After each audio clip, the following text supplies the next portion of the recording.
Halo, selamat datang di video PDD UKTPP Cerdos tahun 2025.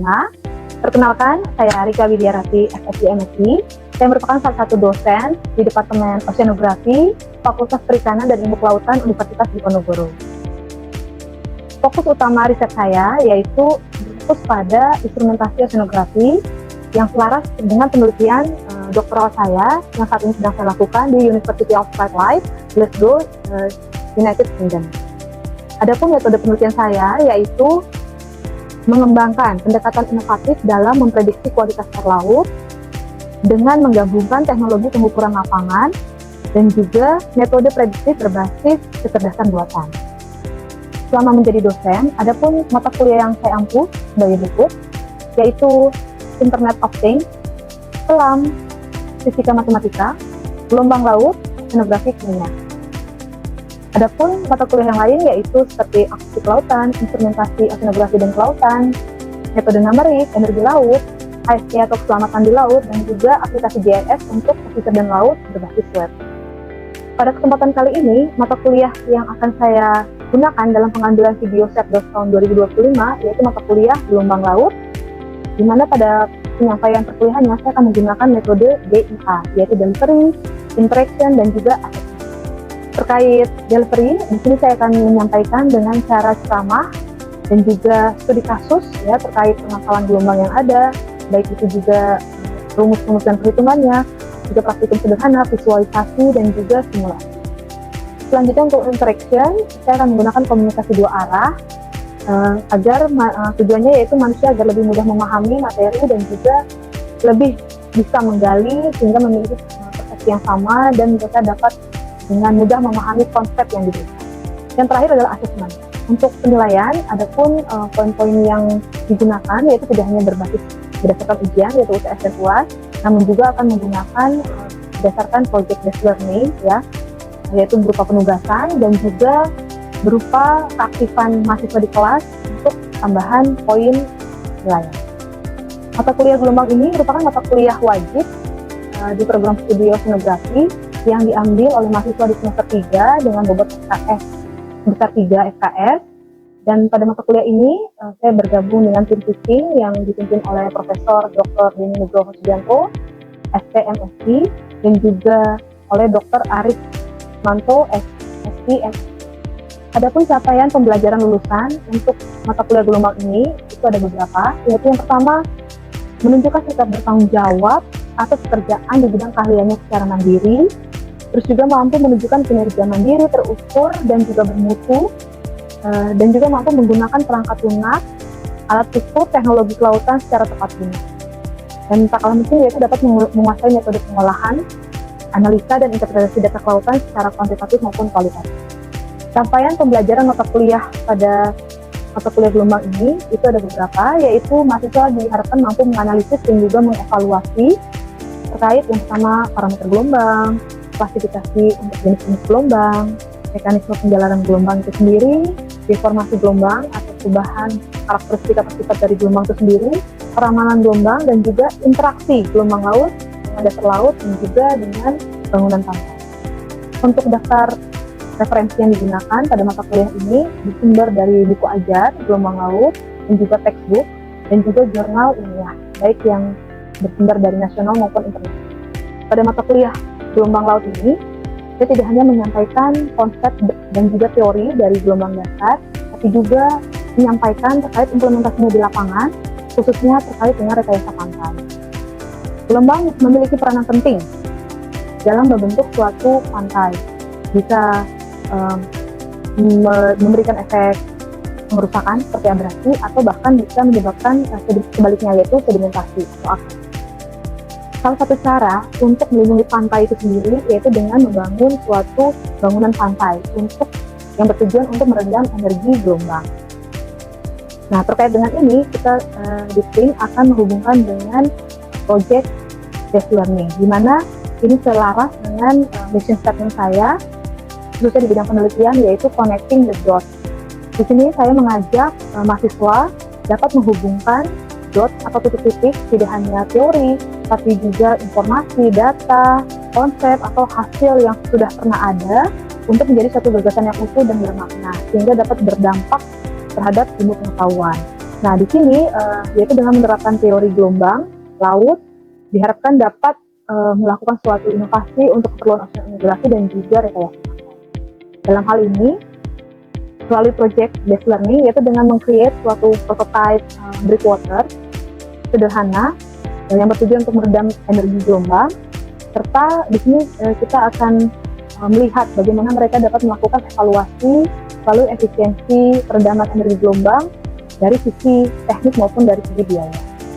Video yang akan saya sampaikan yaitu video pertemuan gelombang laut ke-12, di mana pada video tersebut yaitu akan menyampaikan materi terkait deformasi, konsep terkait deformasi gelombang yang meliputi refraksi, difraksi, dan refleksi, dan juga interaksinya terhadap kedalaman laut dan juga bangunan. Bagaimana cara saya mengajar dan juga mengelola manajemen kelas, khususnya dengan menggunakan metode DIA atau dari Free Interaction Management. Mari kita simak videonya berikut ini. Halo, selamat pagi semuanya. Pagi. Sehat? Oke, kita bertemu lagi di mata kuliah gelombang laut. Ya, kali ini kita pertemuan ke-12.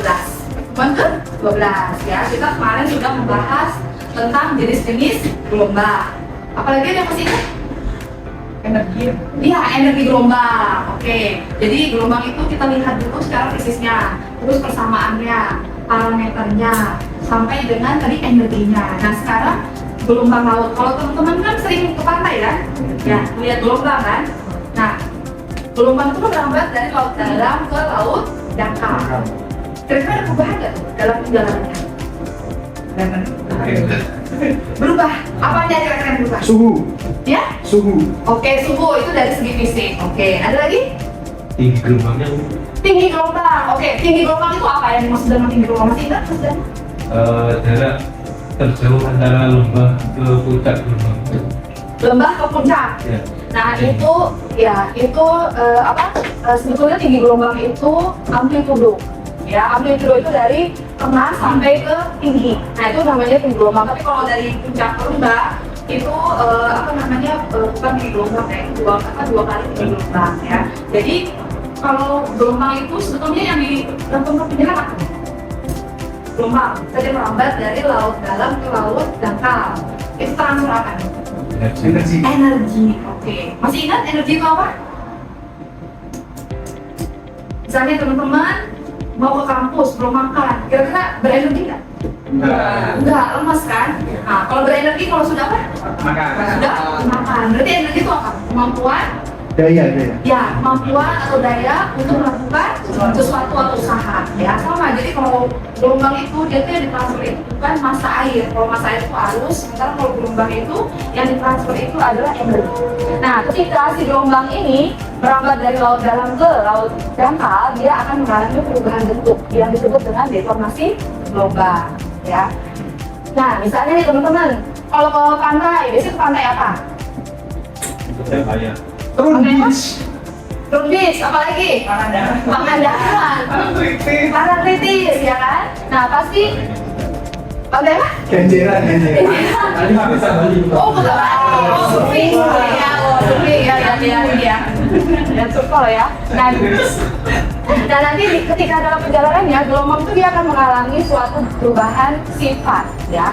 Nah, perubahan sifat ini karena dia mengalami 3 hal ini, ya, yaitu refraksi, difraksi, refleksi, atau biasanya kalau disingkat RDR. RDR, ya. Biar ingat ya, biar mudah ya, bukan ini. Nah, kira-kira di teman-teman nih, ini kan sekalian pantai. Lihat seperti ini kan, gelombangnya lambat nih. Harusnya kan dia muka gelombangnya sama ya. Kenapa dia muka gelombangnya miring-miring seperti ini? Ya, mengapa? Ya? Arus, arah anginnya miring-miring gitu ya, jadi miring. Nah, gimana? Kenapa dia bentuknya jadi begini gelombangnya? Kenapa nggak mau muka gelombangnya tuh rata sampai ke pinggir pantai? Disesuaikan harus di dasar lautnya. Kondisi di dalam lautnya, perputaran permukaan tanahnya atau ya?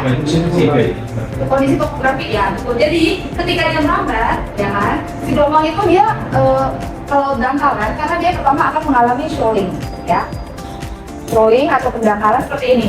Ya, jadi ketika di laut dalam, nggak ada gesekan kan? Kayak kita nih, gelombang itu lari kan? Kalau nggak ada gesekan, berarti jalannya kencang kan? Tapi ketika kita nih, misalnya naik ke atas, ketika kita lari yang jalannya rata, sama lari yang jalannya nanjak, kira-kira kecepatannya sama atau beda? Beda kenapa? Perbedaan elevasi. Ya? Perbedaan elevasi menyebabkan Energinya berkurang, perbedaan elevasi. Ya tadi, karena dia terkena gesekan, Oh. ya. Jadi yang tadi dia orbital gelombangnya itu dia lingkaran, terus mengalami pendangkalan sehingga terkena gesekan kan. Akhirnya orbital gelombang itu dia tidak bulat lagi, tapi memipih dan kadang dia menjadi pecah karena tidak seimbang antara tinggi gelombang dan panjang gelombang. Ya. Nah, si refraksi ini, nah seperti ini, ya. Jadi tadi refraksi misalnya kalau gelombang seperti ini nih, dalam, ya kan? Terus tiba-tiba dia dangkal nih, ini 10 meter, ini 5 meter. Nah, kira-kira berubah kan? Berubah kan? Dari yang harusnya jalannya begini kan? Ya. Tapi dia mengalami pembelokan. Kira-kira kenapa tuh dia mengalami pembelokan? perbedaan antara apa air dan udara mungkin atau gimana? Ada udara, perbedaan kedalaman betul. Ya, jadi misalnya gini, kita lagi jalan nih, ya kan? Tiba-tiba nanjak, otomatis, ya kan? Nah ini dari ini buka gelombang. Ini satu ini sama dengan panjang gelombang, ya. Kalau kita jalan di jalan yang rata, gede kan mukanya. Tapi kalau kita naik, ini kan lebih dangkal kan? Dia menjadi sama nggak kira-kira panjang gelombangnya? Menjadi lebih pendek. Dan efeknya dia ada pembengkakan. Ya, karena ketika bawahnya kena gesek, atasnya kan dia belum kena gesek kan? Jadi sehingga energinya lebih besar, sehingga dia terdapat adanya pembelokan. Ya. Jadi kalau yang refraksi dia itu pembelokan karena adanya perubahan kedalaman laut. Ya. Kira-kira laut ada nggak yang dalamnya sama? Jadi semua kira-kira refraksi ini terjadi di semua pantai. Ya. Nah. Ini contoh ya. Ini kan kalau gelombang nih, harusnya lurus kan? Nah, ternyata di dalam sini tuh dia ada perubahan batimetri, ya, sehingga terjadi pembelokan ke gelombang. Nah, ini kan pendek. Nah, ini tuh tinggi gelombang, ya kan? Nah, tapi kenapa semakin ke permukaan, semakin dekat ke pantai, tinggi gelombangnya makin tinggi? Namanya makin rendah. Dalamannya makin rendah. Kenapa si tinggi gelombangnya jadi makin tinggi? Karena awalnya kan energinya sama, makanya dia naik. Oke, berarti yang hubungannya dengan energi, ya. Energi itu berlaku hukum kekekalan energi, ya. Jadi energi itu tidak bisa diciptakan ataupun dimusnahkan. Misalnya dia Dipindahkan. ya, dikonversi ke bentuk yang lain. Jadi ketika ini mirip seperti gelombang tsunami. Ya, jadi ketika gelombang tsunami itu kan kecil, ya misalnya cuma 2 cm atau 2 mili di tengah laut. Tapi karena dia gelombang panjang, jadi walaupun udah nggak ada pembangkit, dia akan terus melambat. Nah, selama melambat, dia kena dangkalan kan, sehingga sebagai bentuk energinya itu, kecepatannya itu dia makin cepat, tapi panjang gelombangnya makin pendek kan. Nah, sebagai bentuk energi yang banyak tadi, kecepatan tadi, dia dikonversikan ke tinggi gelombang. Ya, jadi kalau kayak tsunami, di tengah laut paling cuma 2 cm. Tapi kalau karena dia gelombang panjang, merambat terus kayak kali gitu ya, merambat terus, di pantai itu bisa 5 meter. Ya, tapi parahnya kalau tsunami itu ketika kecepatan itu sangat kencang, ya, mengapa dia bisa menghancurkan segala hal? Karena dia akan berubah, densitasnya akan berubah. Yaitu densitas itu kan masa kan, masa jenis, ya. Beda di ketika kita dilempar air sama batu, beda kan? Kita mana? Nah, si air itu ketika tsunami kencang banget, si densitasnya dia akan berubah menjadi seperti batu dan bisa menghancurkan. Jadi apa saja gitu, kayak tsunami. Dan heran kalau dia pasti akan bisa menghancurkan apa saja, rumah, apa segala macam karena kekuatannya begitu besar, ya. Oke. Jadi ketika dia dari laut dalam ke laut dangkal, efeknya akan ada pembelokan gelombang. Nah, karena ada hubungan kekekalan energi ini, menyebabkan kecepatannya jadi lebih rendah, ya kan? Dari yang laut dalam tidak ada gangguan, akhirnya jadi gesekan, ya. Panjang gelombangnya lebih pendek, ya kan? Karena si energinya itu sama, dia dikonversikan ke tinggi gelombang yang menjadi lebih tinggi. Ya. Sampai sini ada yang mau ditanyakan? Bu, mau tanya, Ya. densitas tsunami sama air bah atau banjir kiriman kayak gitu itu sama nggak? Karena sama-sama juga. Sebetulnya itu balik lagi karena densitas itu dia akan mulai sama kecepatan. Oh, Tapi kalau kecepatannya lambat mungkin tidak tidak akan- seperti. iya. Oh, Ya. Karena kan bingung nih, tsunami kan air 5 meter, mungkin dia bisa ngancurin gedung, iya iya. segala hal. Karena ya tadi densitas si masalah jenis air itu berubah sampai seperti batu, terus ya bisa menghancurkan. Ya.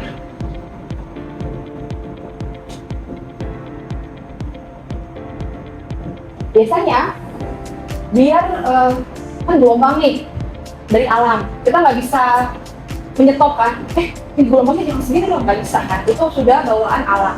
Yang kita bisa lakukan adalah beradaptasi atau melakukan mitigasi, ya, yaitu salah satunya kita hubungkan dengan bangunan pantai, yaitu di sini breakwater, di mana breakwater itu tujuannya untuk mengurangi energi gelombang. Nah, energi gelombang itu pada dasarnya gabungan dari energi kinetik dan juga energi potensial, ya. Nah, ini rumusnya 1/8 rho GH kuadrat. Ya, kalau kita lihat ya, rumus energi ini, ya kan, rho ini kan tetap ya, masa jadi saya tetap kan, gravitasi tetap kan, yang berubah apa ya? Yang berubah ketinggiannya. Jadi yang dengan kita memasang suatu bangunan atau struktur itu tujuannya untuk mengurangi si tinggi gelombang, ya, tinggi gelombang sehingga kita bisa mengurangi energi. Ini, ya. Jadi kalau rumus energi, ya, ini tuh semuanya kalau kita total energi itu sebetulnya energi itu ada energi transmisi yang diteruskan, energi refleksi yang dipantulkan, dan juga energi disipasi. Ya, jadi total energi itu ada 3, transmisi yang diteruskan, yang dipantulkan, refleksi, dan juga disipasi. Itu kalau di total sama dengan 1. Ya. Nah, kira-kira kan ini transmisi energi yang diteruskan kan, refleksi yang dipantulkan. Kalau energi disipasi nih, kira-kira apa? Menurut teman-teman gimana? Disipasi. Disipasi itu adalah energi yang hilang. Jadi dia bisa berubah jadi apa? Panas atau berubah jadi bui-bui. Ya, itu adalah energi yang hilang. Ya, misalnya contoh kayak breakwater sisi miring, ya kan? Nah, biasanya kan isinya ada batu-batuan, ya kan? Nah, ini kan kira-kira kalau kayak gini ada yang beton seperti ini, kira-kira ada energi yang ditransmisikan nggak? Yang diteruskan nggak? Tadi di laut dalam, laut dangkal, biar sedimen di sini atau pasirnya, lempungnya semuanya nggak hilang, ya kan? Dipasanglah kita bangun breakwater di sini. Nah, ini gelombang nih. Nah, kira-kira ada energi yang ditransmisikan nggak dari sini ke sini? Ada? Diteruskan ke tanah yang ke Ada? bisa juga lompatkan tinggi ada kan, Ya. jadi Oke, Pak, ya. Nah, jadi kalau posisinya seperti ini, ya, biasanya dia tidak ada energi yang ditransmisikan karena dia padat. Kecuali dia bentuk si breakwater itu dia berpori atau lubang-lubang, sehingga dia tetap ada energi yang bisa ditransmisikan. Jadi kalau posisi kayak gini, kan energi transmisinya 0 kan, berarti dia hanya tinggal disipasi dan refleksi. Ya. Nah, jadi sebetulnya di sini kita punya peluang nih untuk bisa mendesain suatu bangunan pantai atau breakwater sesuai dengan kebutuhan. Jadi dengan yang penting efektif tapi biayanya juga ekonomis, ya. Nah, ada contoh implementasi ya. Ya, ini kalau nggak ada breakwater kan kenceng kan tinggi gelombangnya. Sementara di sini dia ada pelabuhan, tenang nggak? Ya, jadi ini bentuknya itu bisa sesuai kebutuhan kita. Ya, sesuai kebutuhan kita. Jadi nggak semua breakwater itu harus horizontal, vertikal, itu semua tergantung kebutuhan, ya. Nah, tadi yang disebut oleh Mas Ica, ya, ini disebut dengan overtopping, ya. Nah, ini biasanya kalau si tinggi gelombang atau gelombang signifikan itu sudah melebihi, itu dia bisa merusak bangunan di kota ini. Ya, jadi biasanya mungkin sebelum membuat kita harus mendesain si tinggi gelombang ini juga harus melebihi dari si overtopping, karena kalau udah melewati biasanya dia akan merusak bangunan, ya. Nah, ini, nah juga seperti ini, ya. Jadi semua itu desain itu sesuai dengan kebutuhan, ya. Kalau getaran yang diakibatkan karena hantaman gelombang itu apakah bisa disebut sebagai energi yang dikonsumsi? Hantaman. Getaran yang dihasilkan karena hantaman gelombang apakah bisa disebut sebagai energi yang dikonsumsi? Tidak bisa. Karena sebetulnya kalau energi ya, dia itu kalau kita mendeteksi pengulangan pesan horizon, yang saya tadi mangrove ya, ketika si energi itu dia kena di awal, refleksi gitu ya, itu kan ada gaya impact atau gaya inersia, jadi kayak gaya hidup gitu. Nah itu gaya hidup itu yang mirip dengan refleksi. Tapi kalau misalnya ada gaya kayak sebagian terjeduk, tapi sebagian misalnya kayak di mangrove itu dia diteruskan kan, nah itu ada sebagai gaya gesek atau gaya inersia drag. Ya, inersia drag itu yang bisa didekati oleh transmisi. Tapi kalau di depan itu refleksi atau koefisien drag. Ya. Nah, ini juga ada contoh breakwater berpori berlubang. Biasanya bentuknya begini untuk mengurangi kan, jadi tidak terkopong, ya kan? Jadi lebih ekonomis. Ya. Nah ini saya mau nanti teman-teman minggu depan buat kelompok ya, sisinya dari satu kelompok itu masing-masing 40 orang. Ya, nanti saya akan bagi siapa yang dapat breakwater floating, floating itu yang mengambang, atau breakwater nanti yang berpori, satu lagi estetik. Jadi kalian bisa membuat breakwater yang secantik mungkin. Ya. Dan nanti ini kita akan berhubungan dengan project machine ya. Nanti UASnya itu akan diganti oleh project yang kalian buat. Ya, nanti kalian akan membuat prototipe sederhana dari desain breakwater yang sudah kalian buat oleh kelompok. Nanti kalian bisa tes ya untuk melihat efektivitasnya, koefisien transmisi, koefisien refleksi itu di weblam ya. Nanti kita bisa lihat berapa sih efisiensi energi yang direndam, lalu koefisien refleksi, dissipasi transmisi. Nanti kalian bisa analisis dari efisiensi dan segi ekonomisnya. Ya nanti maksimal kalian buat video maksimal 5 menit. Nanti sebagai ganti tugas UAS diupload ke YouTube ya. Dan linknya di share di kolom, waktunya 2 minggu. Ya. Ini saya akan kasih contoh breakwater yang pernah teman-teman kalian buat sebelumnya. Ya. Nah ini yang floating ya. Nah ini ya. Jadi ada yang buat dari botol plastik, ya ada yang cat, ya kan? Ada yang sedikit banyak, bahkan ada yang dari ketunjukannya saja.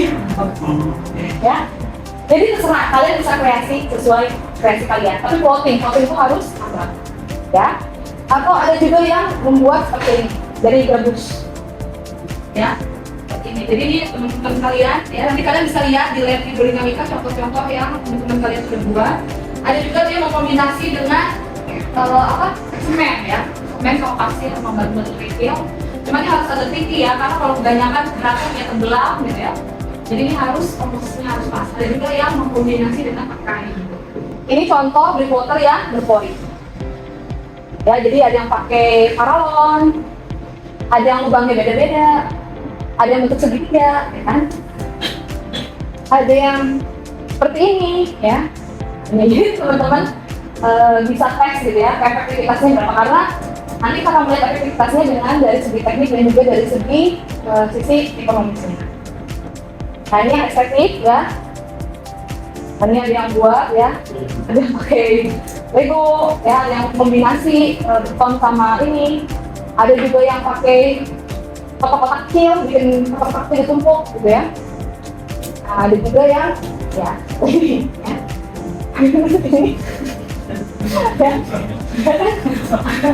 Ini jadi benar-benar yang sesuai keinginan kalian. Ada estetik, ini ada gambar eskapator, ada yang menggunakan sedotan diisi sama semen ya. Ada juga pakai batu-batu tapi hanya pakai kawat ya. Nah ini saya akan kasih contoh YouTube ya. Ini YouTube yang sudah pernah dilakukan oleh teman-teman sebelumnya ya.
Baik teman-teman, untuk mata kuliah hari ini cukup sampai sini ya. Jadi nanti kalian bisa kebayang project base untuk dari UAS ya. Jadi nanti kalian langsung teamwork ya, based on project ya. Nanti kalian bisa lihat di YouTube ataupun di jurnal kira-kira model yang paling efisien yang mana, dan dari bahan-bahan saya itu mau pakai gerbong pisang, saya mau pakai bahan terserah kalian ya. Jadi disitulah daya kreativitas dan kritis kalian bisa diasah ya.